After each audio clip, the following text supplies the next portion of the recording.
There's this trend in the PC case market where case manufacturers will implement new radical features into their high-end, low-volume products. And then if the market decides something they want, they'll begin to move those into their more mainstream offerings. We've seen this with fan speed controllers, RGB lighting, captive thumb screws, integrated dust filters, and so on. Tempered glass is the newest feature to trickle down into the mainstream market. In 2017, it's not hard to find a tempered glass case to fit your budget.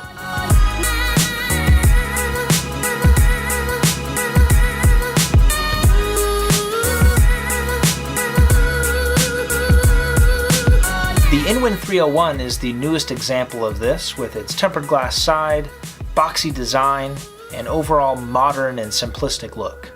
It stands 365mm tall, 188mm wide, and 370mm deep. And it's extremely sturdy. The steel that it uses is 1.2mm thick in most places, and that makes for one extremely sturdy case. And despite that thick steel that's involved, it surprisingly only weighs about 6.5 kilograms, or roughly 14 pounds. It has glass on one side of the case and a hexagonal intake design on the other. And this hexagonal design extends to other areas of the case besides the front intake. The bottom of the case has this hexagonal pattern extended there, as well as the rear exhaust. It is a micro ATX case, so if you're into building a smaller machine, then this is definitely a good option. However, if you want a more full-sized ATX experience, the Inwin 303 is also available.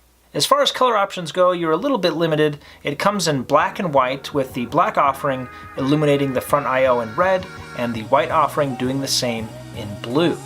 The layout of this case is also a little bit unconventional. This is the first case I've worked in that has a power supply shroud on the top.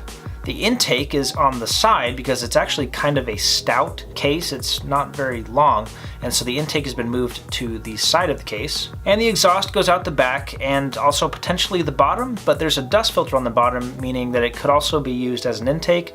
It's a little bit of an unconventional layout. And then that leaves the cable routing to be moved through the front intake area, and then there's these little plastic tabs that you can punch out to route your cables to the motherboard. However, keep in mind, once you remove those, they cannot be put back in. It also has a number of great features that make its $69 price tag very competitive. Of course, the tempered glass panel is what steals the show here. It has a thumb screwless and completely toolless entry. You push down on a little tab and simply pull the panel away from the case. It's intuitive and easy to use, but I would argue that it's not quite as elegant of a solution as what's found on the Phanteks P400 or the NZXT S340 Elite. It has a removable bottom dust filter. You can use that as an intake, is what the intended purpose is. However, I imagine it would be rather restrictive. And on the rear of the case, it has captive thumb screws to keep the screws from getting lost, which is always really appreciated. Included with the case is a bag of extra hardware, screws, a manual, and little baggies for all of your little components, but also included in that is a graphics card support arm. And this arm could be used to support larger graphics cards that may suffer from sag because of their immense weight. Support for internal components is decently good at this price. As far as cooling goes, up front it offers space for two 120mm fans or a 240mm radiator. On the bottom it has space for two 120mm fans also, but there is no room for a radiator because it would interfere with the clearance of the motherboard. And if you are going to put fans there, it is going to interrupt the space required for the bottom PCIe slot. And then the rear of the case supports one 120mm fan, or if you're so inclined, a 120mm radiator.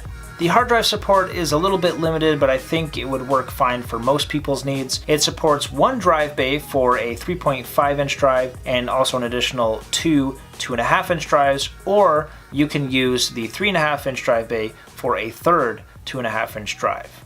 The front I/O is pretty standard. It has two USB 3.0 ports, headphone and microphone jacks, power, and reset. And then for internal components, it can support motherboards up to 243mm by 243mm, CPU heat sinks up to 158mm, graphics cards up to 330mm, and power supply units up to 160mm. I do, however, have a number of complaints. The first and foremost being the very restrictive front air intake. The fact that it's on the side means that you're a little bit limited on where you can position your case. You can't exactly put it pressed up against a wall, or you're going to completely starve your system of fresh air. The cable management inside the case also needs to be optimal because it shares that same space with your intake. So in this instance, you may want to invest a little bit extra in possibly a semi-modular power supply. That way you're only routing the bare minimum through that area. And of course, there's no dust filter on here. If this is intended to be the main intake for the case, you'd really expect there to be a dust filter. I don't really understand the reasoning why there's a dust filter on the bottom, which most people wouldn't really think to use as an intake, and no dust filter on the front side panel, which I think most people would use as a front intake. And speaking of the bottom of the case, there's not a whole lot of clearance here, so if you are using this as an intake, you can't exactly place it on the carpet or it's going to be starved of air as well. The fact that you can only fit one 3.5-inch drive is also a little bit disappointing if you want to set up some sort of RAID array. That's not really going to work in this case, unless of course you do it with a 2.5-inch drive, but at that point you should just get an SSD.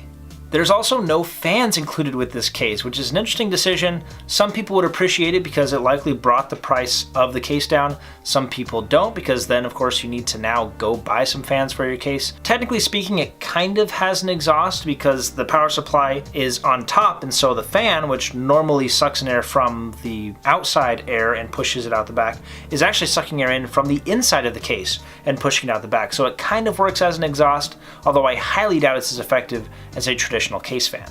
It also has no cutouts on the bottom underneath the motherboard where you would typically route cables like your USB or audio. And of course this is due to the fact that the power supply is on top. The motherboard sits on the very bottom of the case, so of course there's no room there to route cables. But in conclusion, it's nice to see these high-end features quickly making their way into the budget-friendly end of the case spectrum. The Inwin 301 is a very inexpensive way to get tempered glass into your next build. Just be prepared to spend a little bit more time with cable management, and also carefully consider where you're going to position this case as to not restrict airflow. As good as this case is, it won't be the only budget-oriented tempered glass option for long. But thank you guys for watching. If you enjoyed this video, go ahead and give it a like. You can find links to any of the products I mentioned in this video down in the video description. If you want to see other content that we've made recently, check those videos out here. And don't forget to subscribe if you enjoyed this content and you want to see more. Thanks again for watching, and I will catch you guys in the next one.